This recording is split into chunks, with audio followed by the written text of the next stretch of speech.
One of Everett's favorite desserts, like hands down, when we go to a restaurant, when we went to restaurants, is bread pudding. He is a huge fan, almost an aficionado of bread pudding. We could call him a bread pudding connoisseur. And when I was looking for a quick and easy, like take it and go type dessert to take to like Christmas parties or whatever, when we had Christmas parties, I developed what I call my gingerbread bread pudding. Rather than using a plain bread, like a brioche or just a regular, like a challah bread, you use gingerbread, which gives it kind of a festive holiday type flair and makes it a little more interesting. So I'm going to show you how to make that right now.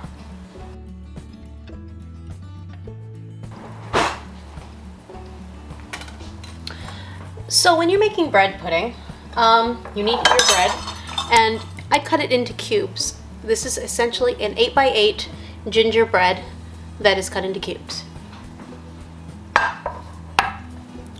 Pro tip, if you're in a rush, use a mix. We're going to start by cracking our eggs. These came from the Orpingtons, who have really started like picking up the slack as far as egg laying goes.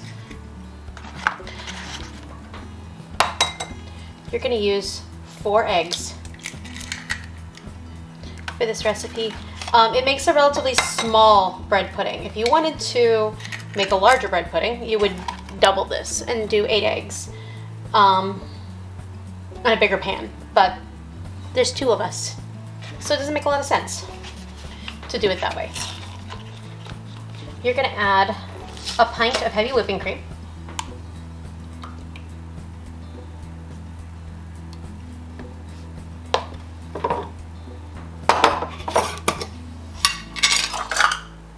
And you're going to do, I do a half a cup of each. I don't really like an overly sweet,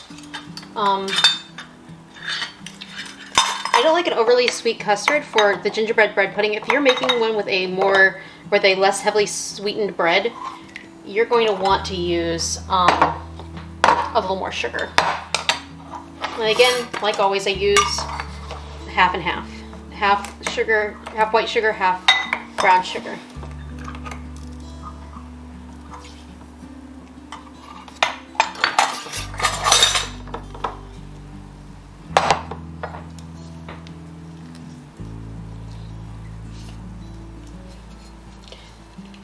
I don't know why I can't get my vanilla open. There we go.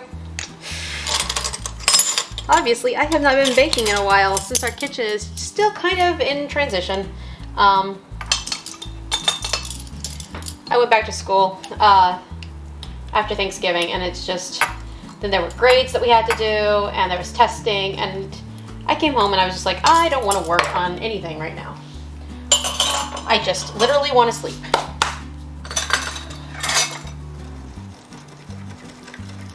And you're just going to kind of beat all that together.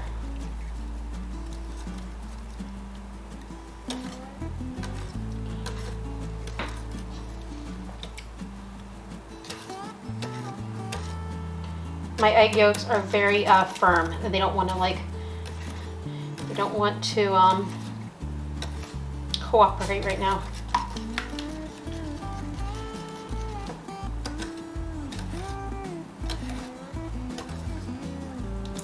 Probably should have used a slightly deeper bowl. Don't know what I was thinking. Sure, that's not, there's no way that's not gonna fit in that mixing bowl. Yeah, right, okay. And it's created this nice thick custard. It helps that my eggs are nice and fresh. It just came out of the chicken like a day ago.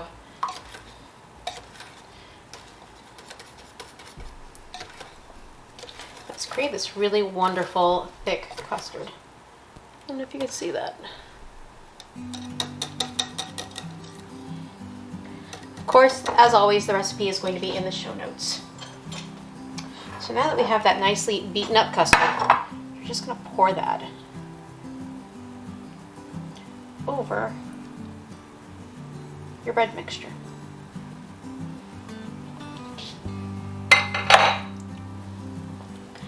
And we're gonna let that, we're gonna kind of push down any pieces that are bobbing to the top.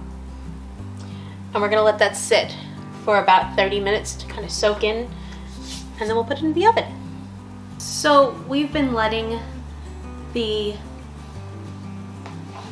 gingerbread bread pudding sit for about 30 minutes, and it's soaked up the custardy mix, which is good. That is what you want. And now we're going to put it into the oven at 350 degrees Fahrenheit.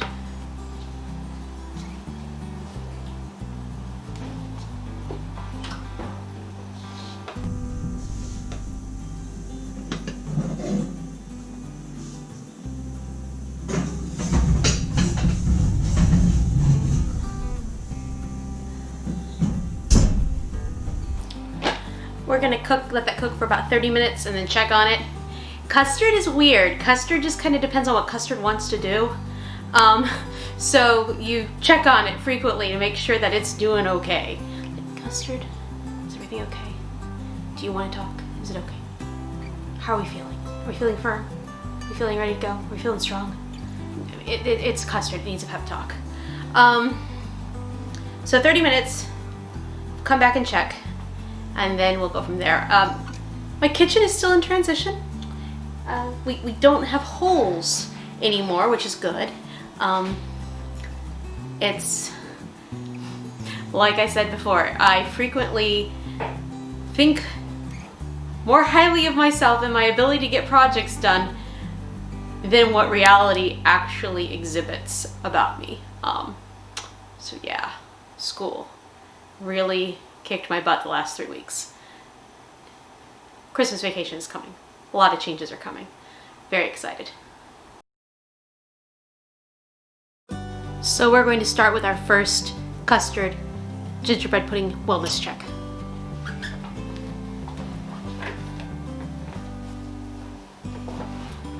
With any luck, 30 minutes will be just right.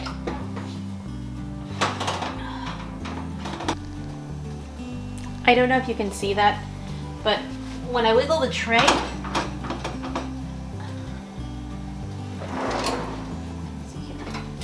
I'll use my handy dandy tongs. The inside is still very soupy. The outside is doing lovely, but the inside is just a little soupy.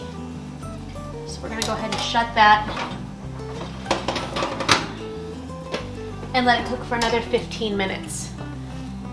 And then we'll come back and check. So it's been about 15 minutes since our last custard wellness check. Let's see how she's doing. All right, definitely better. It's still a little jiggly. I think another 15 minutes and we'll probably be good. You don't want runny custard. It's just gross. But you got like this lovely fluffy custard on the outside here, which is really nice. Another pro tip. If you want your custard to bake faster, use a shallower pan, because that is going to distribute it's like more surface area. It distributes the custard more thoroughly throughout the pan, and the custard base is thinner. But I really like this pan. It's like a giant ramekin. I really like it for custards and for bread pudding. I think I stole it from my mom. Sorry, Mom. So, 15 minutes after the last check, for a grand total of 1 hour, we're gonna check on this.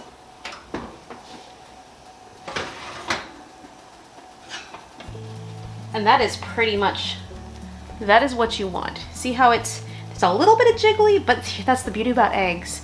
Eggs keep cooking a little while after you take them out. Any longer and you'll have an overdone custard. It's firm and still yet a little jiggly. There's a little bit of liquidity, I guess. That's okay. Custard continues to cook for a little while as it cools down. Any longer and you would have overbaked it. You would have had tough custard. So we're gonna let this cool down and we're gonna cut it up and serve it.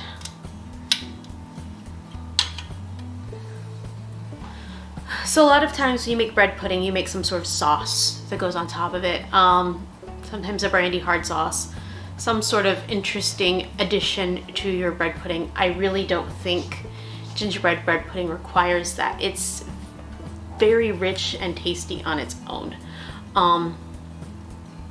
But yeah, go ahead, try this. Try variations of this. Try different kinds of bread. The basic bread pudding recipe remains the same. It's bread plus custard equals delicious. I really want to try it with donuts. I think that would be really interesting. Like a cake donut would be ideal. That may be a cooking experiment that has to happen. Like a cinnamon sugar bread donut or cake donut, or like one of the chocolate cake donuts that's actually chocolate cake donut. I think that could be, that we could be onto something. But that's it. If you need a quick, easy, done in about an hour type dish to take with you to a holiday party in the event that one day we have holiday parties again, this may be the ticket. And try it, like and subscribe, and you all take care of yourselves. We'll see you soon.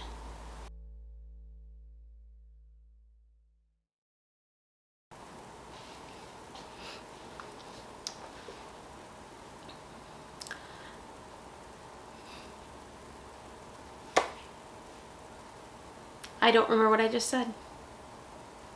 I have to think about this.